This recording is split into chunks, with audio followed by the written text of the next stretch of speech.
বাংলাদেশের অন্যান্য নদী যেমন আমাদের অর্থনীতির সঙ্গে জড়িত, কর্ণফুলীও তার ব্যতিক্রম নয়। বরং অনেক নদীর চেয়ে কর্ণফুলীর অর্থনৈতিক গুরুত্ব অনেক বেশি। ফারাক্কা বাঁধের কারণে পানির অভাবে দেশের উত্তরাঞ্চলে যখন মরু প্রক্রিয়া শুরু হয়েছে, দক্ষিণ পশ্চিমাঞ্চলে লবণাক্ততা বৃদ্ধি পেয়েছে, মৎস্য সম্পদ বিনাশ হচ্ছে, নৌ চলাচল ব্যাহত হচ্ছে, বিশ্বের অন্যতম বনাঞ্চল সুন্দরবন হুমকির সম্মুখীন, ঠিক তখন আমরা এমন একটি নদীতে এসেছি যে নদী শাসন করে আমরা এর বহুমুখী ব্যবহার করতে সক্ষম হয়েছি। এ নদীর নাম কর্ণফুলী। এখন এ নদী থেকে আমরা কিভাবে উপকৃত হচ্ছি সে সম্পর্কে বলছেন রাঙামাটির জেলা প্রশাসক জনাব মোহাম্মদ হাসান। 60-এর দশকে কর্ণফুলী নদীর ঘাটিতে বাঁধ দিয়ে কর্ণফুলী হাইড্রোইলেকট্রিক প্রজেক্ট তৈরি করা হয়। এতে করে এই হাইড্রোইলেকট্রিক প্রজেক্টের ফলে দৈনিক 230 মেগাওয়াট বিদ্যুৎ পাওয়া যাচ্ছে। এছাড়াও এশিয়ার বৃহত্তম মাংসের তৈরি লেক কর্ণফুলী লেক সৃষ্টি হয়েছে, যার পরিধি হচ্ছে 350 বর্গমাইল। এই লেক সৃষ্টির ফলে অত্র জেলার 10টি থানার মধ্যে 6টি থানায় ইতিপূর্বে কোনো যোগাযোগ ব্যবস্থা ছিল না।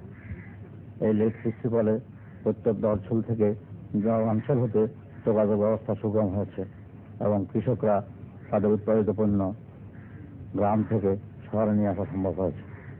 এই লেক সৃষ্টির ফলে পাহাড়ের প্রতিটি ছড়ায় জল পূর্ণ হওয়ায় বন সম্পদ আহরণের যথেষ্ট সুযোগ সৃষ্টি হয়েছে।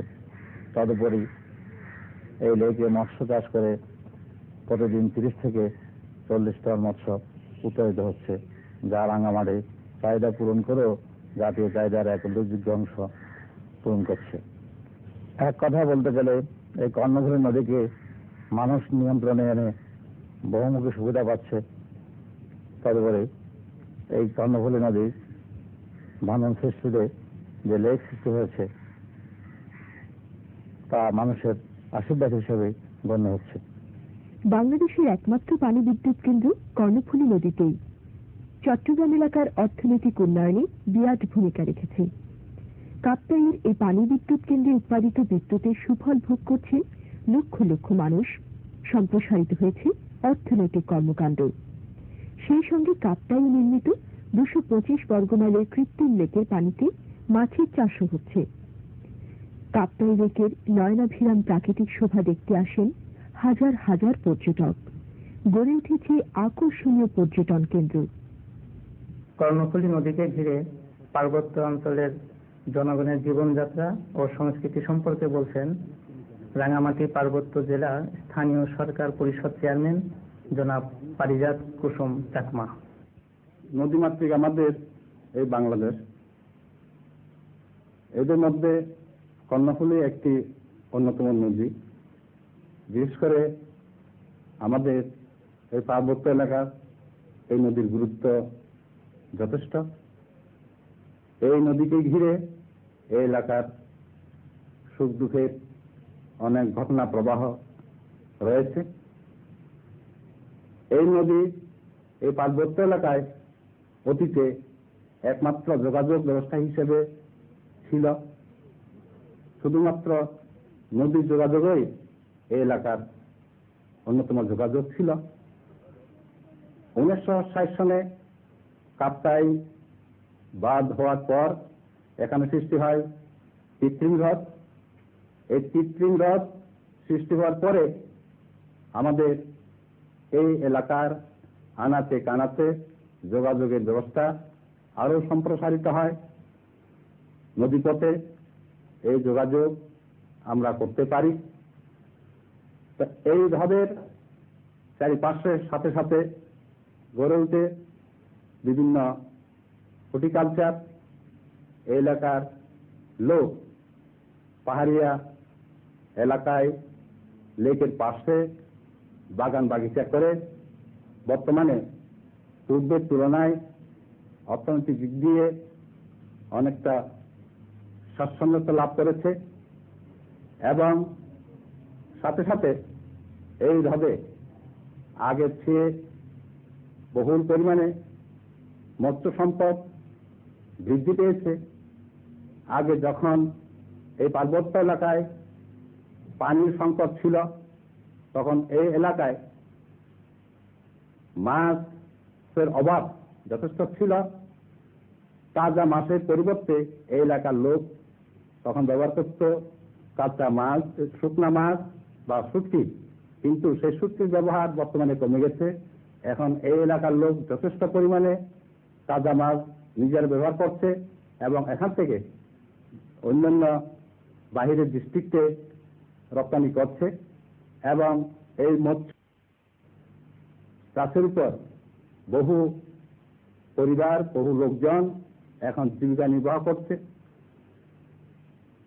সাথে সাথে এই নদী আমাদের সুখ দুঃখের নদী। এই নদীকে ঘিরে আমাদের বিভিন্ন সাংস্কৃতিক কর্মকাণ্ড রয়েছে। অনেক পূজা পার্বণ, অনেক গোষ্ঠী পূজা পার্বণ, ধর্মীয় পূজা পার্বণ, সামাজিক পূজা পার্বণ এই নদীর তীরেই আমরা করতাম এবং করি। বর্তমানে এই যে একটা লেক হওয়ার পরে একটা সুন্দর প্রাকৃতিক পরিবেশ গড়ে উঠেছে।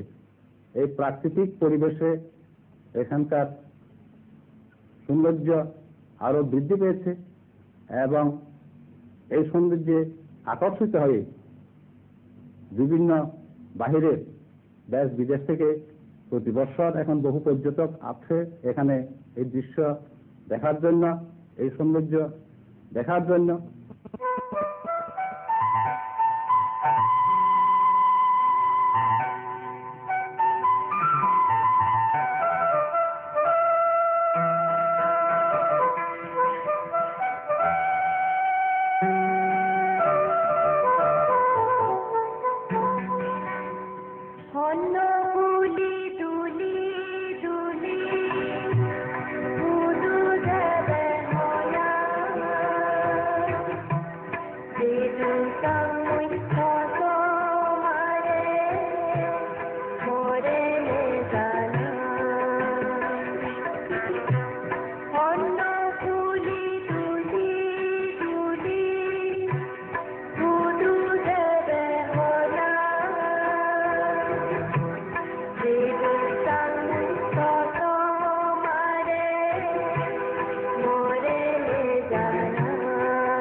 কাপ্তাই বাঁধের উজানে চন্দ্রঘোনায় স্থাপিত হয়েছে কাগজ কল।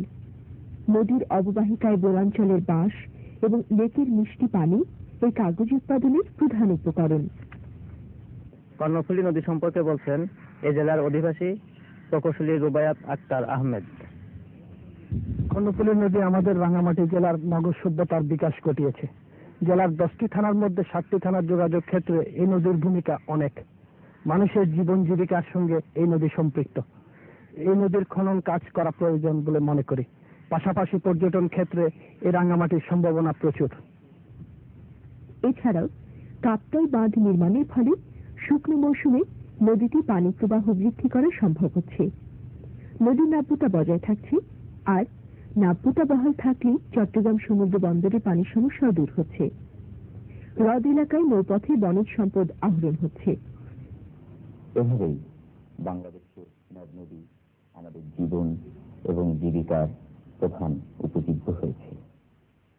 এক একটি নদীকে কেন্দ্র করে এক একটি জনপদের সংস্কৃতি হয়েছে ভিন্নতর। এক একটি নদীর গান এক এক রকম, তার তীরবর্তী মানুষের জীবনেও আছে ভিন্নতা। কর্ণফুলী নদীকে ঘিরে যে সঙ্গীত প্রচলিত আছে, এবার শুনি, গাইছেন কল্যাণী ঘোষ।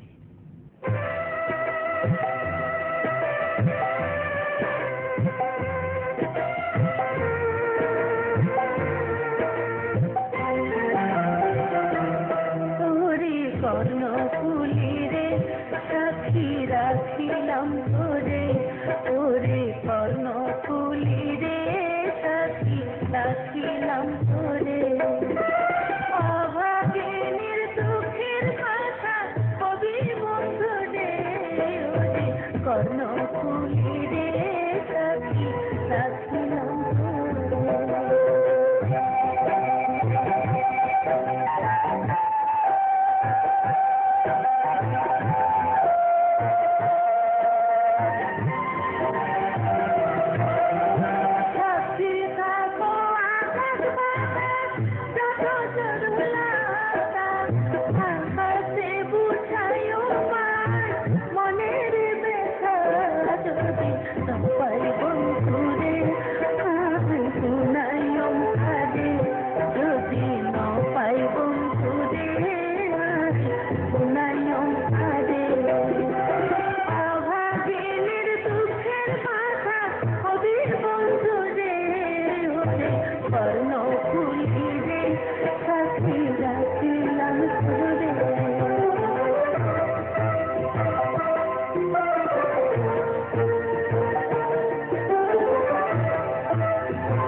প্রিয়তমের যে প্রাণ ফুল খুঁজতে কর্ণফুলীতে ঝাঁপ দিয়েছিলেন রাজকুমারী, তিনি আর কোনোদিন ফিরে আসেননি। সেই প্রিয়তমার কাছে যাবার জন্য যে রাজকুমার সলিল সমাধি বরণ করেছিলেন কর্ণফুলী নদীতে, তিনিও ফিরে আসেননি। কিন্তু কর্ণফুলী আছে প্রবহমান। এর তীরের নতুন রাজকুমারেরা শস্য ফলিয়েছে, ফসল ফলিয়েছে, নতুন জীবিকার পথ করে নিয়েছে। সেভাবেই কর্ণফুলীর ধারা আছে প্রবাহিত। নদী গতি কেবলই সাগরে গিয়ে শেষ হয়ে যায় না, তা মেঘে মেঘে ঝর্ণার নিকটে ফিরে আসে। আমাদের কর্ণফুলের অববাহিকায় এখনো বছরে 100 ইঞ্চি বৃষ্টিপাত হয়। কর্ণফুলের কিংবদন্তির বেদনা মুছে যায়। এখন এখানে জীবন জীবিকার নতুন ধারা, নতুন আনন্দের সূচনা হোক। সকলকে আন্তরিক ধন্যবাদ জানাচ্ছি। আপনাদের ঈদের আগাম শুভেচ্ছা রইল। খোদা হাফেজ।